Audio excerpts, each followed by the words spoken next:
भारत में जब बात होती है सड़क मार्ग से विकास की, तो एक्सप्रेसवे एक नई दिशा की ओर संकेत करते हैं। मध्य प्रदेश द्वारा प्रस्तावित नर्मदा एक्सप्रेसवे एक ऐसी ही महत्वाकांक्षी परियोजना है जो न सिर्फ राज्यों को जोड़ेगी बल्कि अर्थव्यवस्था को नई रफ्तार देगी। मैं हूं प्रतीक और आप देख रहे हैं next gen rail and infra. आज हम जानेंगे नर्मदा एक्सप्रेसवे के बारे में। सेक्शन नंबर 1 में जानेंगे नर्मदा एक्सप्रेसवे का परिचय। नर्मदा एक्सप्रेसवे मध्य प्रदेश का एक मेगा इंफ्रास्ट्रक्चर प्रोजेक्ट है। यह एक्सप्रेसवे गुजरात के अमरेली जिले से शुरू होकर मध्य प्रदेश के अमरकंटक तक इसको बनाया जाएगा, जहाँ इसकी कुल लंबाई 1300 किलोमीटर की होगी। इसे नर्मदा नदी के समांतर बनाया जाएगा। इसी वजह से इसका जो नाम है वह रखा गया है नर्मदा एक्सप्रेसवे। सेक्शन नंबर 2 में जानेंगे मार्ग और जिले। यह एक्सप्रेसवे कुल 13 जिलों से होकर गुजरेगा, जिसमें से अलीराजपुर, बड़वानी, खरगोन, खंडवा, हरदा, होशंगाबाद जिसको नर्मदापुरम के नाम से जानते हैं, जबलपुर, हिंडौरी, अनूपपुर और अमरकंटक। यह सड़क मार्ग उत्तर प्रदेश, मध्य प्रदेश और गुजरात को जोड़ने वाला एक प्रमुख कॉरिडोर बनेगा। सेक्शन नंबर 3 में जानेंगे परियोजना की विशेषताएं। नर्मदा एक्सप्रेसवे एक ग्रीनफील्ड एक्सप्रेसवे है, यानी इसे नई ज़मीन पर बनाया जाएगा। इसमें 6 लेन और उससे अधिक चौड़ी सड़कें होगी। हाई स्पीड ट्रैफिक के लिए डिज़ाइन किया जाएगा इसको।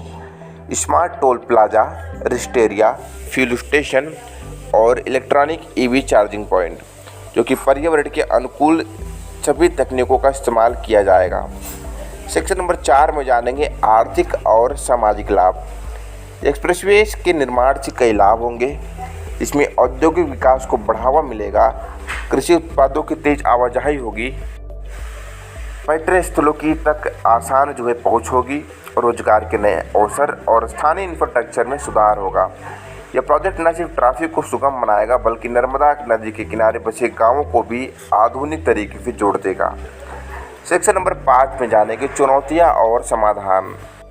हालांकि यह परियोजना विकास की ओर बड़ा कदम है, लेकिन इसमें कई चुनौतियां भी, जिसमें भूमि अधिग्रहण, पर्यावरणीय प्रभाव, स्थानीय लोगों की सहमति। हालांकि यह परियोजना विकास के लिए सबसे बड़ा कदम है, जिसमें से भूमि अधिग्रहण, पर्यावरणीय प्रभाव, स्थानीय लोगों की सहमति जरूरी है। सरकार ने इन सबका समाधान पारदर्शी प्रक्रिया और जनसंवाद के जरिए निकालने का संकल्प लिया है। वहीं सेक्शन नंबर 6 में जानेंगे भविष्य की झलक। भविष्य में नर्मदा एक्सप्रेसवे भारत के सबसे व्यस्त और लाभकारी मार्गों में शामिल हो सकता है। यह Delhi Mumbai expressway, east west corridor जैसे प्रोजेक्ट से जुड़कर एक नया नेटवर्क बनाएगा, जो भारत की रीढ़ की हड्डी बनने वाला है। उसके अलावा चलिए जानते हैं कुछ यूनिक चीज़ें, जैसे कि वर्तमान में नर्मदा एक्सप्रेसवे पर कौन कौन सी कंपनियां काम कर रही है। इनमें से L&T, Afcons infrastructure limited, Tata project limited और NCC लिमिटेड जैसी कंपनियां इस पर फिलहाल काम कर रही है। प्रोजेक्ट की वर्तमान समय की प्रगति की बात करें तो विस्तृत परियोजना रिपोर्ट DPR का निर्माण कार्य भी किया जा रहा है, वहीं कुछ हद तक पूरा भी हुआ है। परियोजना के लिए आवश्यक भूमि का अधिग्रहण किया जाता है, जो कि भूमि अधिग्रहण अभी बचा हुआ है। निर्माण कार्य में सड़क, पुल और अन्य संरचनाओं का निर्माण बचा हुआ है। नर्मदा एक्सप्रेसवे केवल एक सड़क नहीं है, भविष्य की ओर जाती विकास की पटरी है, जहां रास्ता है रोजगार, समृद्धि और प्रगति का। जब ये एक्सप्रेसवे पूरा होगा तो नर्मदा की तरह ही मध्य प्रदेश को भी का जो जीवन है तेज, सतत और सुरक्षित होगा। तो फिलहाल इस वीडियो के लिए धन्यवाद। मिलते कुछ और इंफ्रास्ट्रक्चर नए प्रोजेक्ट के साथ में, तब तक के लिए जय हिंद।